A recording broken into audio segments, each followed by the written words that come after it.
Praise the lord, హల్లెలూయా. ఈ దిన వాక్యము యోమ్ దెబరీం 2వ తారీఖు 10వ నెల 2024వ సంవత్సరం. ప్రభువు ఇస్తున్న చక్కటి మాట యోబు గ్రంథము 3వ అధ్యాయము 16వ వచనం.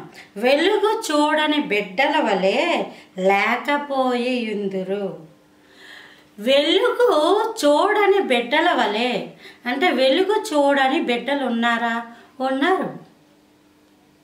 ఇది ఆత్మీయ అర్థంలో కనుక మనం చూస్తే ఈ లోకంలో అనేక మంది చీకటిలో సంచరిస్తూ దారి లేక గమ్యం లేక ఎందుకోసం బ్రతుకుతున్నారు అది అర్థం కాక, లేదా సమాధానం కోసం, శాంతి కోసం, ఆనందం కోసం, మనశ్శాంతి కోసం ఎంతసేపు చీకటిలో వెతుకుతున్నారు.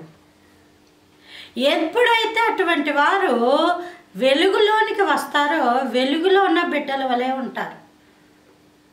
అందుకే ఒక కుటుంబం చీకట్లో ఉన్న, ఒక వ్యక్తి చీకట్లో ఉన్న, చీకట్లో కొట్టుమిట్టాడుకుంటూ విస్తారమైన ప్రయత్నాలు చేస్తుంటే ఆ వ్యక్తి గురించి మనం ప్రార్థించాలి. ప్రభువా, నీ వెలుగు ప్రకాశింపచేయండి, నీ వెలుగు నా మీద ప్రకాశించునుగాక, నీ వెలుగు నా బిడ్డల మీద ప్రకాశించునుగాక, నీ వెలుగు నా కుటుంబం మీద, నా ప్రాంతం మీద, నా యొక్క రక్త సంబంధికులందరి మీద నీ వెలుగు ప్రకాశించునుగాక అని మనం ప్రార్థించాలి.